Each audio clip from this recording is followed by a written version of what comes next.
Well, we'll get to 28 healthy bodies, which means, and we'd kept our returning players out of lineup, so they'll all go back in. Most of them will play 2 of 3. Some will play all 3, and in some ways, not complete, but the additions are over almost. We have to now turn our focus to the players, getting them ready, getting the returning guys ready, and then each player that is auditioning shot probably is going to get one that they've got to make the most out of to consider getting 2.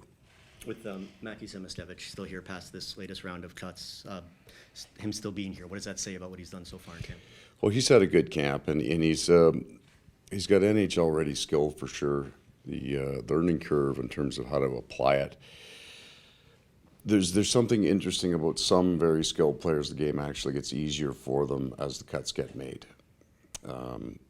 The game is far more controlled at the NHL level. There's usually only one guy chasing you, and and everybody knows which guy it's going to be. Everybody's got a job on the ice, so there are players that can process the game more easily. The extreme would be a rookie camp game, which is quite helter-skelter. They're hard to read. So he's had a good camp. I'm going to put him in a number of different positions in terms of playing them with veteran players to get still a better read.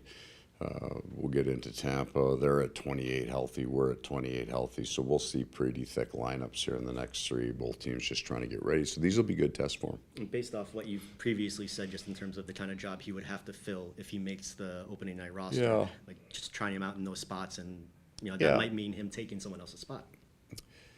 That's pro sports, right? That's a possibility. There's a spectrum there, though, in fairness. If he could still be here potentially and not be in the opening night roster, and we're thinking we're going to get him in the first year, there's a lot of different things that we can do. Prior to that, we'll get through these next 3 games and get a feel for where he's at.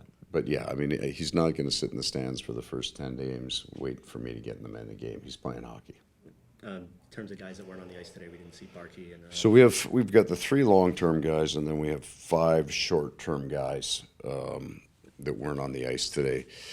Barkov, we think, will skate tomorrow. He's just been sick, is all it's been, and we're hoping that he's full with our team on Friday, and then that would open the door for playing Saturday. And for like Richie and Ludwig, just minor things for those, or anything? Yeah, so they're short term, but not they'll IR skate, so we'll put them on the ice fairly soon together, but they won't join the group until they're cleared.